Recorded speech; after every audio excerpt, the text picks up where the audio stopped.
Romanzo Sardus Pater, 1906, Rivolta del pane di Cagliari. Il momento più doloroso è arrivato. Molti sono i feriti d'ambo le parti e la piazza rossa di sangue diventa un tetro campo di battaglia tra figli della stessa gente che mai avrebbero voluto scontrarsi. Infatti, pur essendoci tra i fanti ragazzi provenienti dal continente e figli di povera gente anch'essi, molti soldati sono di origine sarda. La piazza è ricoperta da sassi insanguinati. Qua e là si vedono pozze di sangue, sangue proletario. I vetri fracassati della stazione feriscono chi cade in terra e si insanguinano pure essi. Qualcuno raccoglie le pietre insanguinate e le scaglia di nuovo. Le urla di dolore, pure tra quel terribile frastuono, fanno rabbrividire la pelle.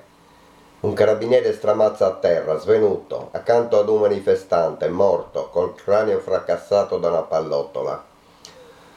Un altro soldato con un tonfo percettibile, pure tra tutta quella baraonda, cade fragorosamente a terra. Poi un altro ancora, a far compagnia ad un disgraziato quanto lui, ma appartenente alla fazione opposta.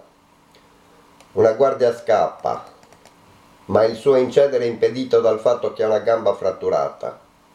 Uno scioperante si fracassa anch'egli una gamba, restato incastrato in una ringhiera. Vengono divelte delle aste di ferro per essere usate come improvvisate armi in un disperato tentativo di contrapporsi ai fucili e alle mitraglie dei soldati. Tutt'attorno è un immenso gridare e imprecare, colpi di fucile si sentono tetri pure tra quel frastuono, e certo qualcuno un attimo dopo è finito tra i sassi insanguinati e il vetro della stazione. Un soldato isolano freme, combattuto dal bisogno di difendersi e la certezza che non vorrebbe fare del male a qualcuno della sua gente, mentre il suo comandante sputa sangue e vaga tra la folla senza sapere nemmeno lui cosa stia facendo. E quando la folla riconosce un funzionario statale si accanisce verso di lui e quasi viene lapidato dalle pietre scagliate con le forze residue ancora a disposizione. Un soldato si sente bagnare il volto da abbondante sangue che sente orrendamente caldo e fa compagnia al suo comandante e gironzola tra la folla inebetito, terrorizzato e incapace di ragionare. Ha gli occhi completamente tappati dal sangue, inciampa su un ostacolo che naturalmente non ha visto, si rialza e inciampa di nuovo. E la folla ha paura, ma non si arrende, mentre la forza pubblica è letteralmente terrorizzata. Ha visto cosa può fare la gente inferocita. E un soldato sardo pensa che dovrà tenersi in vita perché anche lui ha una mamma che lo aspetta. Disgraziato, stette su un momento che anche donò ordini de sparai. Tristo su pensai di essere in pericolo, devo di morri.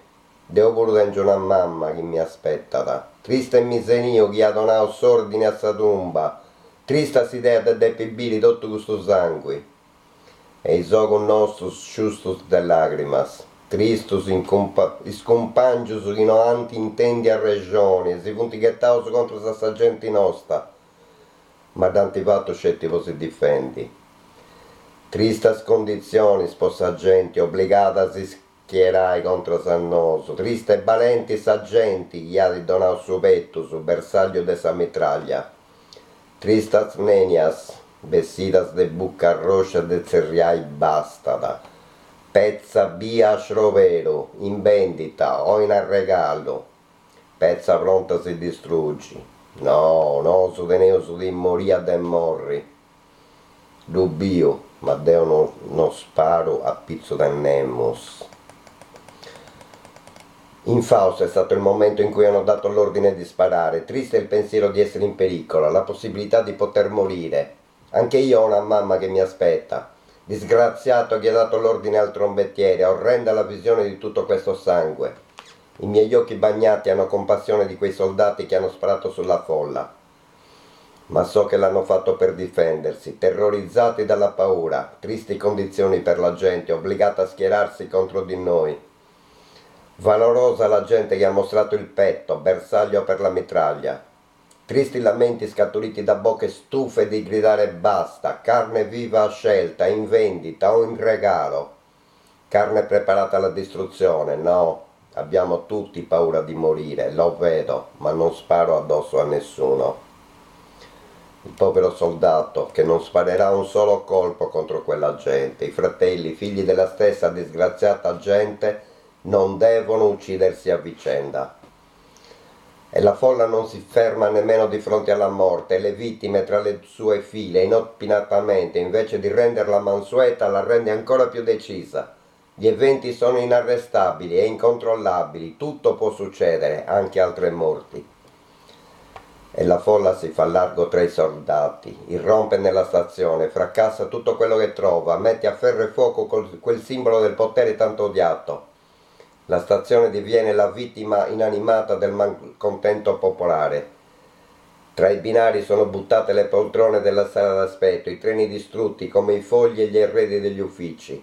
I militari, ormai sconfitti, travolti dalla folla, inferocita e cieca, come se stesse vivendo in maniera non più controllabile, avanza dove capita, come un animale impazzito che distrugge tutto quello che gli capita a tiro. E si ingrossa sempre più cieca, sempre più sorda e sempre più incontrollabile, né dai soldati né dalla ragione.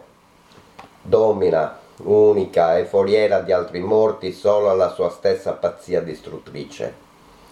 E i militari, ancora una volta, terrorizzati da tanta furia, temendo per la propria vita, sparano di nuovo e di nuovo sono travolti e massacrati. La folla si accanisce verso quelli che hanno osato ancora una volta premere il grilletto. Su chi aveva osato sparare, su chi, come lui stesso, ha il torto di essere nato miserabile. La marea umana si dirige verso i suoi bersagli naturali. I casotti daziari della stazione sono letteralmente polverizzati, tutti dati alle fiamme, e quando l'opera è compiuta, la gente esce dalla stazione, irriconoscibile e spruzzata nella carne e negli abiti logori di sangue plebeo, e attraversa la piazza, anch'essa arrossata dallo stesso sangue, e raccatta da terra tutti i sassi, unica arma a disposizione contro fucili, pistole e mitraglie. E viene dato ancora una volta l'ordine di sparare sulla folla, ma quei poveri soldati, stanchi di vedere tanto sangue, sparano in aria.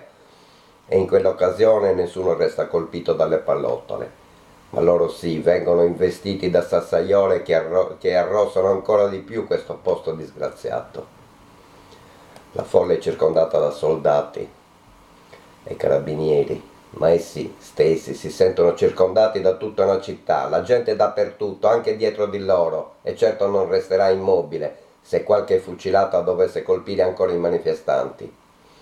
E chi è più terrorizzato ancora in questo frangente è l'esercito, che nulla può. E quando ancora una volta la folla cerca di forzare l'accerchiamento, loro sollevano in aria i fucili con le baionette innestate, contravvenendo agli ordini. Una volta liberatosi dall'accerchiamento, la folla riprende il cammino lungo la larghissima strada di fronte al porto, che può essere definita come una gigantesca piazza. E quella marea di gente non ha alcuna difficoltà a sollevare e rovesciare una miriade di tram. Alcuni di essi finiscono in mare e lungo tutto quel tratto le rotaie dei tram sono divelte, e improvvisamente scoprire cosa può fare la folla inferocita.